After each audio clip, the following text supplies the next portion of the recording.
Welcome to In Chairs Somewhere. I am your host, Alexis Barone, and today we are talking about the government shutdown because, to be fair, what else is there to talk about? And I have two special guests with me today, and I'll let them introduce themselves. Yeah, I'm Brian Kehm.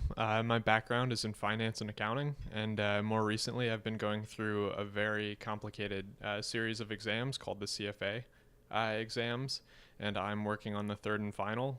Each exam covers about 2,000 pages of financial concepts. How many pages? Yeah, about 2,000 pages per exam, and the last two exams you only have one attempt a year.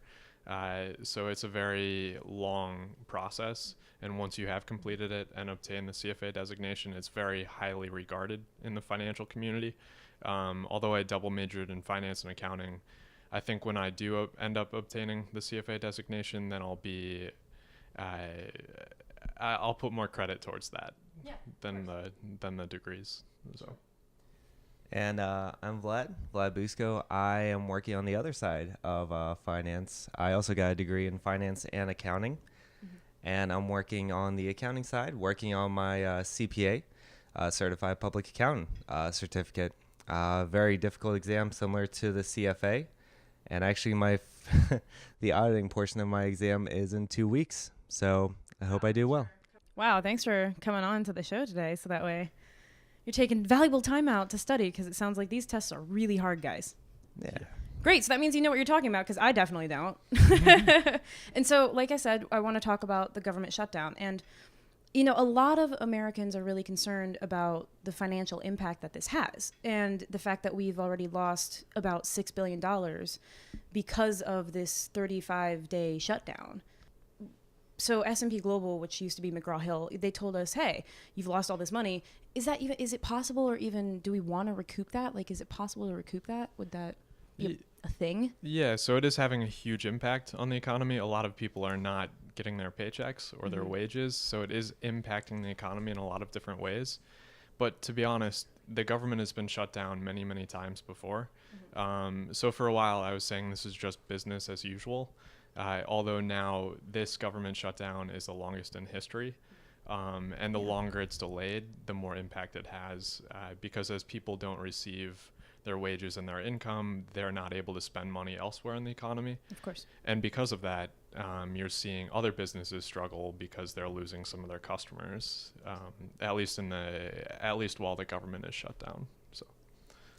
And that's the number that they gave us, $6 billion. So that's on a $1.2 billion estimated a week for direct production and indirect costs, which are very difficult to calculate. So the shutdown's been on for 5 weeks now. So that adds up to about $6 billion. Okay. So it is a major impact on the economy. Like I said, 800,000 employees are not getting paid. They're on back pay. The government lost, part of its GDP. But as a whole, so the national GDP, which is the gross domestic products, which is pretty much how much we produce for the year. And it's a calculation of the country's kind of overall production. So every single country has one.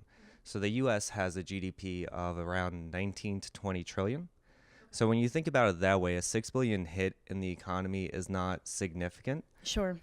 But it certainly affects the lives of the people, the ones that are affected, and their families, small businesses, and so on. And that's a big thing, small businesses. I've read a lot of pieces where people are saying, yeah, I don't know if I'm going to be open. I don't know if Charlie's Cupcakes is going to be around much longer.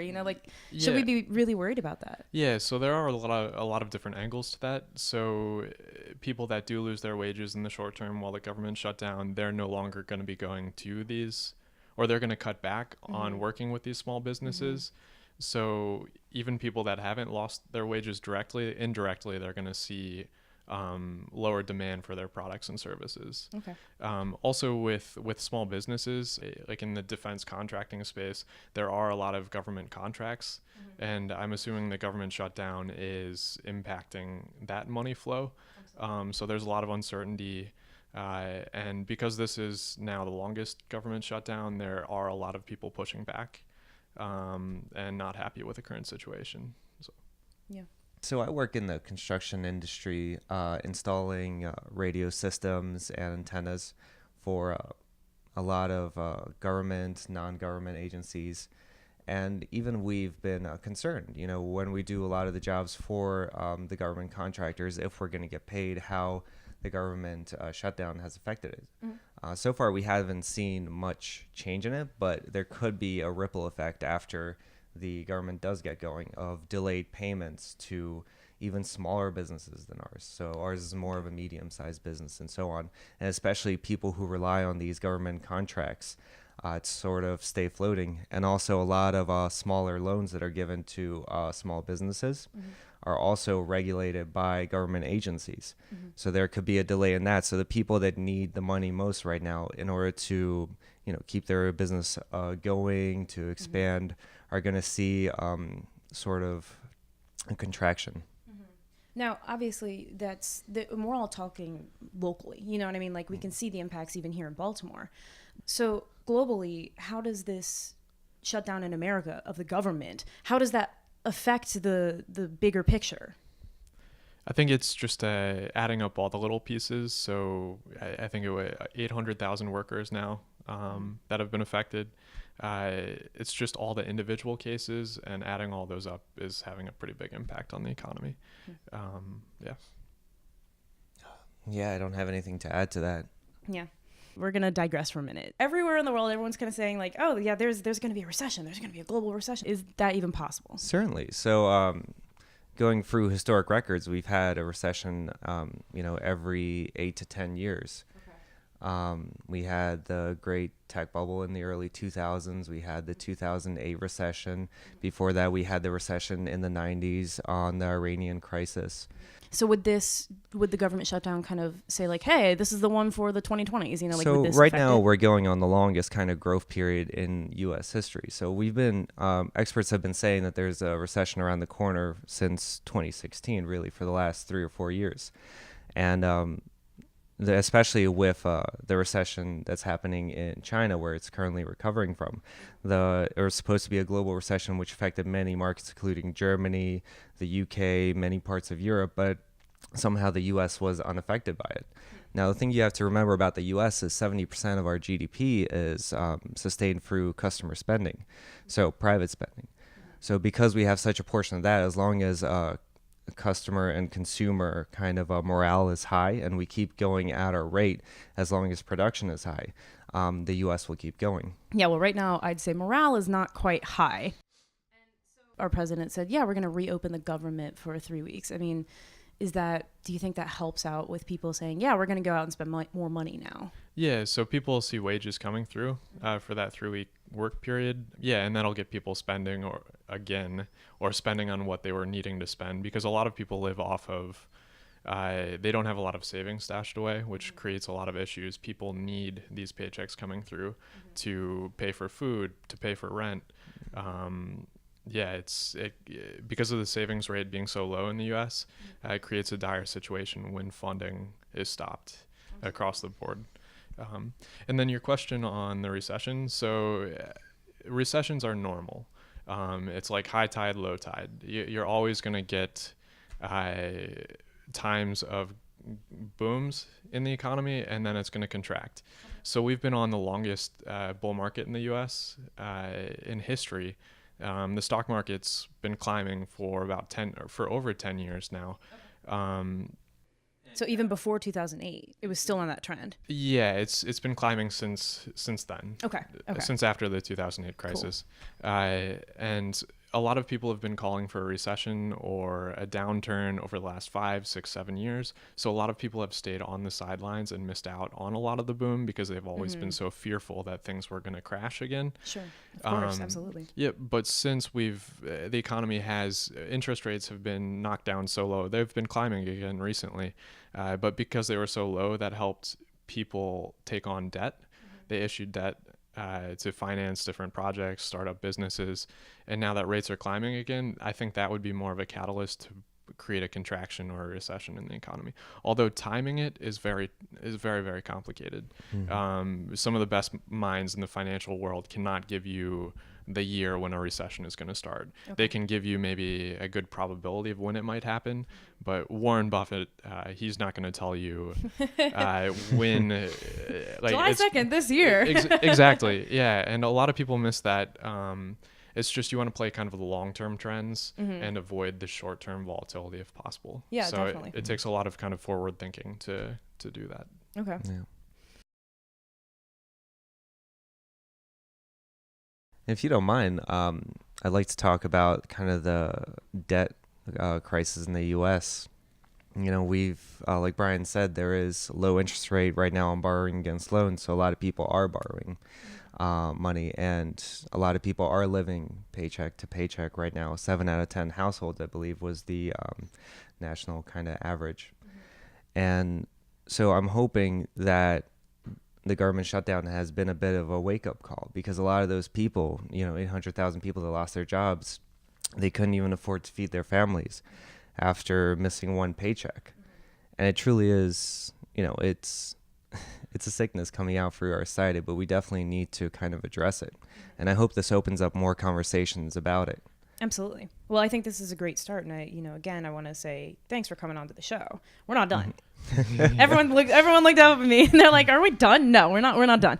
So I do want to talk a little bit, as you mentioned, about the stock markets. And look, right now I can't afford to buy stocks. I would love to. I can't, because I have a lot of student loans, as I think we all do. But the stock market. So companies that want to go public have to go through a process. And what is that called again? So when a company is listed on a public exchange the first time, that's called an IPO. Okay. The initial public offering. Okay. And so companies that wanted to go public with an IPO, they couldn't, or it was delayed because of the shutdown. How does that affect the stock market? With these entries coming in, especially if people are like, yeah, this company is going public in January, and then it didn't, So yeah, the exchanges, there's a lot of governmental regulation around how companies can be traded publicly. So if there are delays from the regulation side, these companies that are trying to get funding by listing on the exchanges, they're going to have to wait to get some of that funding. And so the way a business works, when it wants to list, well, first of all, to expand a business, you need money, you need capital, you need to either go to a bank, get a loan, go to friends and family. You can do that on a smaller scale pretty easily, and you don't have to list it on an exchange. But if you continue to grow, you turn into $100 million business. Yeah. It sometimes can be harder to access capital, and you can go through different exchanges like the NYSE, different places where you can bring on new shareholders. You create new stock in the company, and then you give that to investors who in return give you a set amount of money for a stake in the business. Absolutely. So you'll have companies that have millions of different owners, and it can get complicated pretty quickly. But it sounds like it. That's a lot of cooks in the kitchen. the IPO process is just a business trying to gain more awareness by listing publicly, but also increasing their capital so they can expand their business. Absolutely. Yep. Absolutely. Yeah, it seems to me that it would be really hard to expand your business in a climate like this, even like we said earlier, as a small business or even as a bigger business. So in your guys' opinions, what has been the biggest effect you've seen personally of the shutdown? Certainly. So I have friends that work as government contractors whose jobs have been affected. Maybe not them directly, but people in their industry are right now on back pay, or they're not working at all. So the biggest issue for those subcontractors is making sure that they're paying their employees. So a lot of these companies are actually suing the government for negligence because they're breaking the contract that they had. So if they have a 3-year contract for these employees and they can't pay them, that's breaking the contract. So these people are going to be suing the government to get extra payment out. And that's the sort of the indirect cost that comes with that 1.2 billion number that we talked about earlier. And of course, like I said, in my own company, we're worried if we're going to be receiving payments on a timely manner for our work that we are doing with government agencies or through government contractors. So that's very concerning. And if I'm seeing that on at my level, imagine how many millions of Americans who work more with the DOA or more with different departments of the government are feeling. Yeah, that's an interesting point you made. So people are trying to sue the government because they're not paying their workers. Yeah. So people want to hold the government to the same standards that the government holds companies to. If a company doesn't pay their workers, then they get in a lot of trouble. Absolutely. I mean, like, I don't know. I don't want to go to work and then not get paid. Yeah, exactly. So people are holding the government to the same standards, and unfortunately, it is just a political battle trying to push certain things through. Just about every government shutdown has been an issue with trying to push certain things through. Yeah, it's a power play in a sense. So a little bit about homeownership in America. How does the government shutdown affect that? With loans and mortgages and such, how would that affect quite literally day-to-day life? Yeah, so with home ownership, homes are the single most expensive asset that most families buy. So it has a very huge impact, home ownership. But a lot of funding, or at least regulation for loans or mortgages, kind of comes through the government. Fannie Mae, Freddie Mac, and if sound there's like rapper names, to be honest. Yeah, if there's a delay there, that's going to possibly lower or push back some of the demand for buying homes. So that is creating kind of another little shockwave in the economy, and that's on top of interest rates slowly climbing now. So payments are going up when people do take on mortgages because interest rates are higher. Yeah, and that mixed with the seller's market that we have right now. I mean, home prices are an all-time high. They're higher than the 2008 price, peak prices right before the bursting of the housing market. And that's even after factoring in inflation. Okay. So basically, it's like walking into a house supermarket, and it's like, hey, this price just went up from last week. Plus, there's also inflation, so you got to think about that. And then I'm like, you know what? No, I don't feel like buying that house anymore. Yep. And then having a low credit limit, if you want to think of it that way. Absolutely. Another individual thing, is tax returns. A lot of people, myself included, rely on their tax returns to take vacation or to buy that new couch for their house that they might also have problem funding. So the fact that tax returns might be late this year, how does that, how does that affect you guys as individuals, because you guys are Americans, you guys are citizens. Yep. How's that more of a personal thing for you? Yeah, so luckily coming up with a financial background, I've prioritized saving in a lot of ways, so I have a little safety net. So if I don't get a tax refund that I expect, I can wait a few weeks or a month and still be fine with that. Yep. So luckily, I'm not impacted too much from that. And it's kind of that mindset I wish more people kind of took on. They saved a little kind of like rainy day fund for these adverse events that happen, just to be able to prevent financial catastrophe. Or Certainly. And so a barebone crew was put on the IRS to do and the tax team to complete the taxes for out. That was a big issue and a big worry point. And now that the government has funding for the next 3 weeks, I don't see it as a big issue. So the only thing that we might see is a little bit of a delay in our returns than normal. But other than that, I don't think it will affect it. The biggest issue is, of course, a lot of people rely on the tax returns. Quite literally, everyone's paycheck, yeah. Right. Rely on their tax returns to take their next big vacation, to make their next big investment, and so on. So theoretically, the right way to do taxes is to not pay any receive any taxes at the end of the year. No, you do have to pay taxes, folks. All right, I'm not saying not to. We were off the hook paying taxes this year. I took a tax class, and there are a lot of good ways to avoid taxes, but don't do it, guys. Do it. Don't do it. And to be clear, it's good to lower your taxes as much as possible. That's using this system to your advantage. But you do need to pay taxes. We'll have to bring them back to talk about that another side time. Side topic. But for now, so it does sound like the delay in tax returns, of course, might affect especially people non-furloughed government workers, because if they're having problems, going paycheck to paycheck, that might be right. That might be a big thing. There might be a delay, but most people wait last minute to file their taxes anyway, so I don't see it as being having a big impact. Yeah. But of course, I could eat my words later, so we'll have to see when tax season is in full swing. Over the next 3 weeks, do you think that, and even personally, do you guys think that you'll see more like comfort level and like going out and spending and such, especially you because your company does a lot of government contracting work. Do you think you're going to see more comfort, even if not with yourselves and your own spending, but with just everyone else that you see on the street? This topic itself will disappear from conversation here. Hopefully 2 months down the road, it's no longer a talking point. But right now it is impacting a lot of people. Once again, government shutdowns are not unique. They've happened many times throughout the history of the U.S. Though they are unique to the U.S. Yeah. A lot of governments will not just shut down. It's unique. So is there anything that you guys want to talk about with regards to the shutdown? Like any other points you want to add?